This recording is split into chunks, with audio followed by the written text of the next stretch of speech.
Peedis pesumasinale trummel.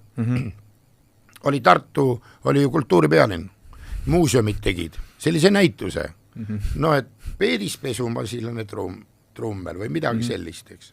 Ja see võeti minuga ühendust, et no, kas võiks seda niimoodi kasutada. Ütlesin, põhimõtteliselt võib, aga sellel on oma hind.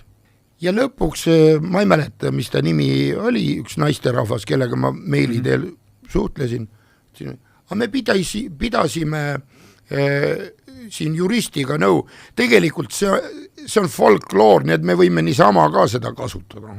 Ja ma kirjutasin neile vastu, teate, kui te kasutate seda, see on minu välja mõeldud, siis sellel on oma hind. Või teine variant, te ei pea ju seda kasutada, mõelge ise midagi välja. Et see on ikka tase küll, et muuseumid, see on tegelikult ju teadusasutused, nad tegelevad ju ka teadusega. Lihtsalt pätsavad ideid.